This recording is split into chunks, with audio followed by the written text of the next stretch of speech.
ким уюштурган, эмне себептен чогулганыңар жана 17-синин эмне себептен элди дүрбөтүп мындай митинг кылып чогултуп атасыңар дегенди выяснять этиш үчүн эле. Бардыгын эмне себептен чогултуп атабыз, эмне маселелерди коебуз, кимге коебуз, баарын аныктап тактап айтып, түшүнүк катын жазгандан кийинкисинде бизди кое берди. Канча киши болдуңар? Бул жолу бир 8 адамга дейм биздин уюштуруучулар.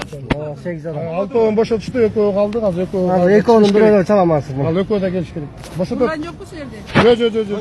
Жок.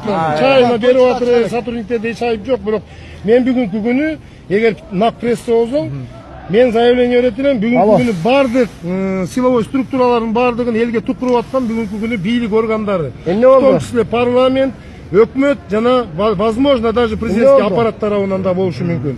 Ошон үчүн во избежание всех столкновений бардык кагылыш дестабилизация кылбаштын алдында бийлик элдин алдында жоопкерчилигин алыш керек, чыгарган мыйзамдар үчүн жооп бериш керек жана элдин мүддөсүн угуп туруп, ошонун негизинде элдин жашоосу жакшыра тургандай мыйзамдарды кабыл алыш керек.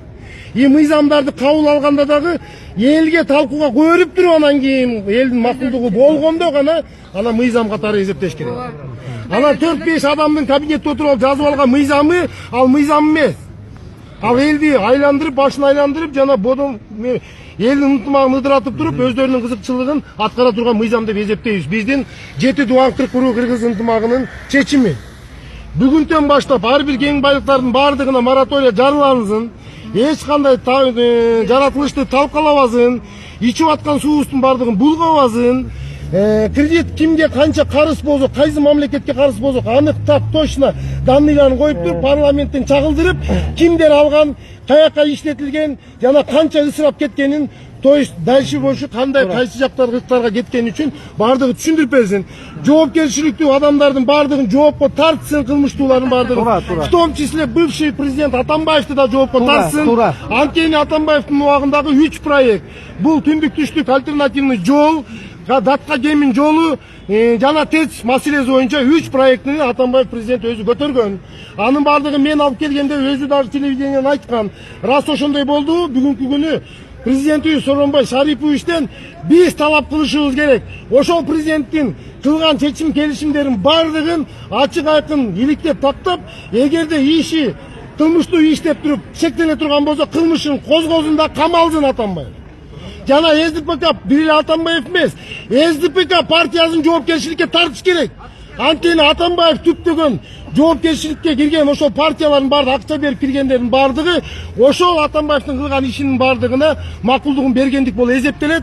Значит, Атамбаев бүгүнкү күнү ишке козголбосо, башка ошол СДПКдагы баардыгын ошол проектлердин баарын кол койгондордун баардыгын бүгүнкү күнү иш козголсун. Сооронбай Шариповичтен суранарбыз. Коррупция деген бүгүнкү күнү ар бир тармакта болуп атат коррупция. Бир эле бийлик тарабы көрбөй калбаса эле, эл тарабынан бардыгы аныкталып такталып атат. Бүгүнкү күнү бизде уюлдук мына телефон. Могу уюлдук телефондон сүйлөшүп атабыз, туугандар. Бири-бирибиз менен. Ар бир секундада канча акча ким жеп атат, биздин төлөгөн акчабызды жеп атат, аны эч ким айта элек. Эң коррупция мамлекеттик деңгээлде мына телефондун немелеринде. Могу бүгүнкү уюлдук бирикмелерде болуп атат. Мегаком, Билайн, Ошкада. Бул эң коррупциянын түпкүлүгү. Экинчи коррупция бул алтын кен байлыктарды разбазаривание. Биз гаишникти кууп кармабайлы. Же сотрудник ППСти кармабайлы бир 500 сом 1000 сом үчүн. Ал Союз убагында да болгон, ал бүгүн дагы болот, эртеге элдик бийлик орносо деле боло бере турган нерсе.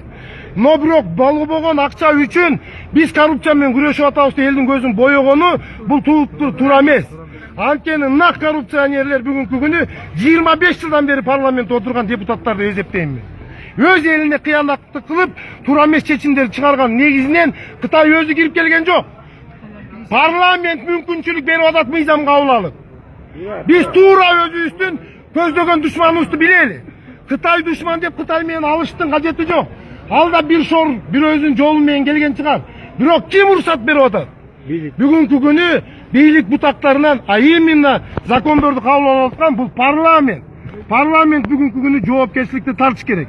Демейде элдин телевиденияда сүйлөсө, бизди эл шайлаган дейт. Кимибиз кайсыгы депутатты шайладык? Эч ким эч бир депутатты шайлаган жок туугандар. Бирок биз партия деген атты шайладык. Бүгүнкү күнү партия деген эмне кылып атат? ар ким өзүнүн идеясын айтып, бирок ишке ашпаган, болбогон иш чараларын өткөртүп, элдин башын айландырып, жүдөтүп, элди тентитип атат бүгүнкү күнү. Мен көз карашымда, жеке көз карашымда бүгүнкү күнү парламент бардыгына жооп бериш керек. Андан да арканан ийгиктесек жарашат. Бузуктуу мыйзамдардын бардыгын кайтарып алуу керек кайра. Улуттук деген графаны кайра ордуна алып келүү керек. Туура. Анткени бүгүнкү күнү жарандык дегендин өзү чыккынчылык. Эмне себептен? Себеби Кытайдын жараны бул жерден жарандык ала турган болсо, Кытай улуту деп жазылбай калат. Анткени улуттук деген графаны алып салган. Кыргыз жараны Люпен болот. Мисалы. А биз деле жаран болуп атабыз. Буну менен эртеңки күнү түпкүлүгү эмнеге барат? Түпкүлүгү тең ата болобуз. Сен жарансың, мен жаранмын дегендей эле болот. А биздин жет атабыздын сөөгү көмүлүп турган эч ким баш оорубайт. Биздин келечегибиз бар экен, эч ким баш оорубайт.